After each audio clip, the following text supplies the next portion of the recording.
Alright, YouTube, today I'm going to show you how to make a wax composite wad slug like this one I made earlier. And as you can see, I've taken wax and mixed it with birdshot to make a complete slug, so theoretically, and there went the go. So, sorry about that. I don't exactly have a fancy holder or nothing, so I'm just kind of working off of what I got. Just tablet stood up sideways right now. Hopefully that won't happen again. No damage. But you basically need a shotgun shell, a candle, a cutting utensil, which hopefully is better than this little pocket knife, because I've been struggling with this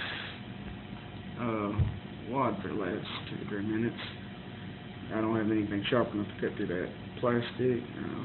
A good razor would be fine. I broke mine.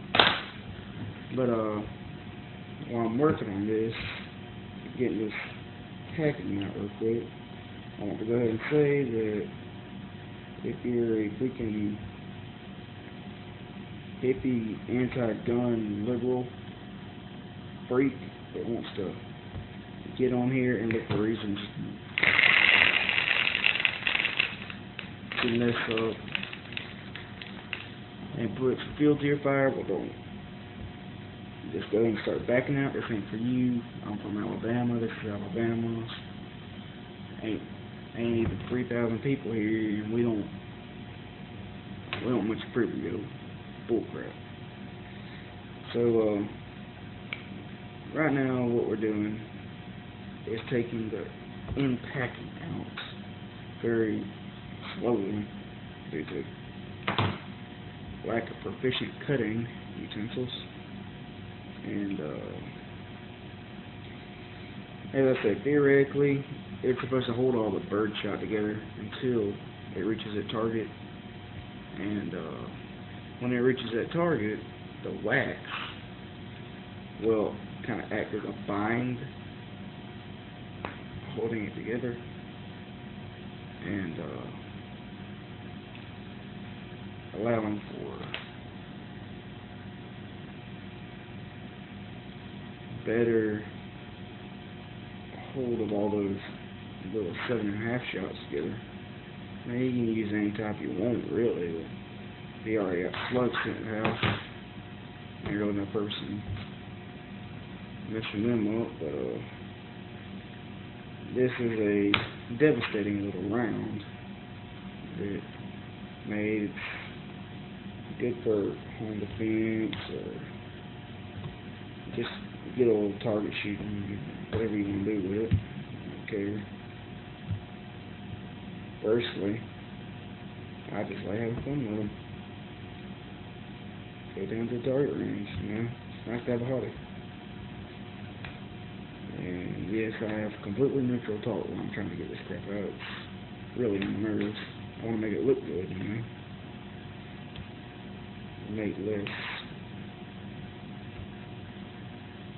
Alright, that's good. It's getting. It's still a little rough around the edges, as you can see, but it's fairly smooth. I just don't want none of that wax we're going to be putting in here to get all crazy out of whack. Up on the sides, so that's pretty decent. Alright, go ahead and light your kindling now. You want that wax nice and flowing already. Ain't no reason to stick a little.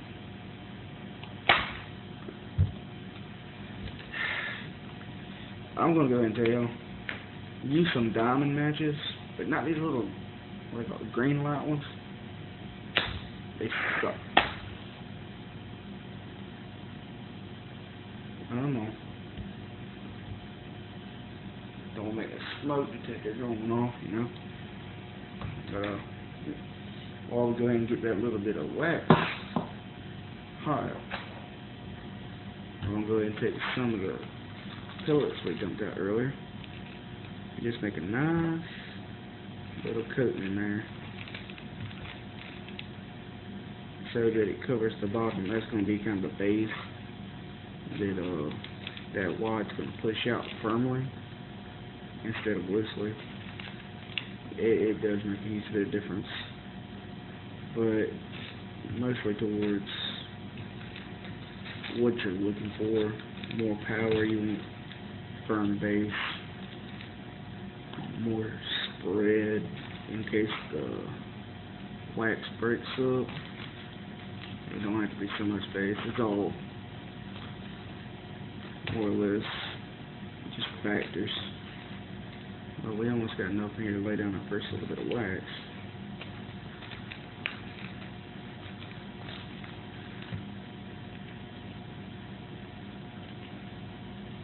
That should be sufficient. You just take the wax.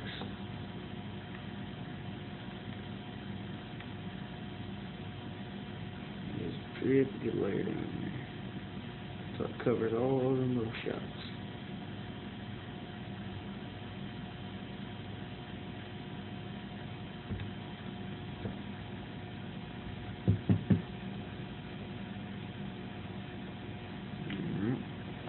You just don't give it real long to cool, otherwise it'll not accept these next BBs.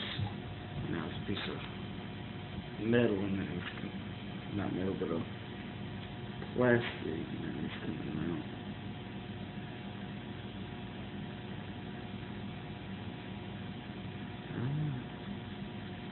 We don't need you in there. That was kind of my fault. I shouldn't have accidentally grabbed that up.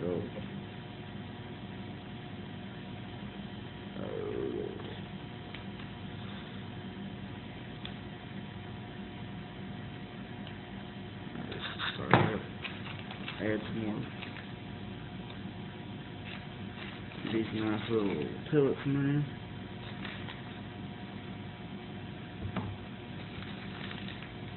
As I said, the wax is pretty much to keep it together like a slug until it hits the target, and then it should.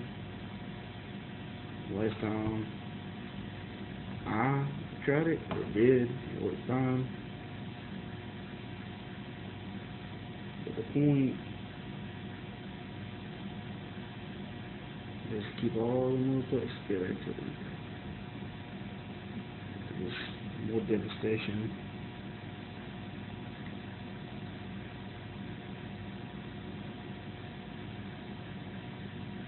You can see the wax is dripping. I see the rock fluctuating a little bit.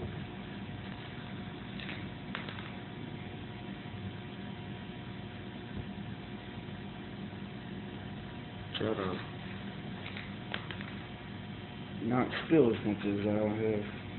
It's spilling around here and there. Ain't gonna do you no good. Your pellets spilling everywhere.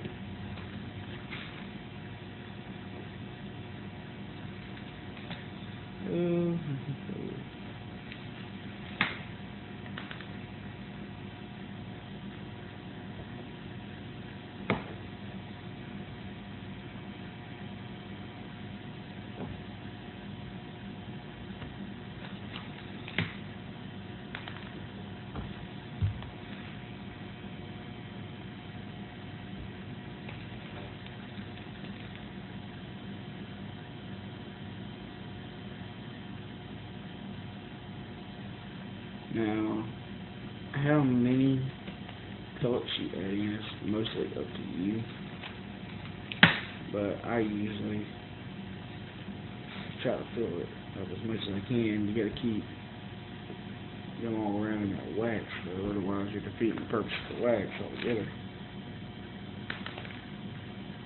Alright, I'm going nowhere. And at some point, it gets really, really sticky. We all know how that feels. Just, I don't know anybody as a kid who never touched the wax out of a candle and played with it a little bit. We're going to add some wax in here.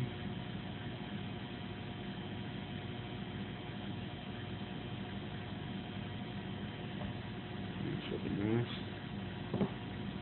Don't freak out if you get some wax on the side. It's, oh yeah, it's easy to get off. Just rub it. Alright. Should be enough pellets. Just make sure it's stuck down in that wax pretty good. Now you want to leave about, I usually leave about a good gonna say about, well, that ain't gonna be no good, but maybe an eighth of an inch at most space between the top of the pellets and wax and the top of the rim around the sill where we've been working. And I'll leave that space so we can add a final layer of wax on top. It's actually quite thick, contains all of them, keeps the wax from, if you drop it or something, you know, it ain't gonna go everywhere.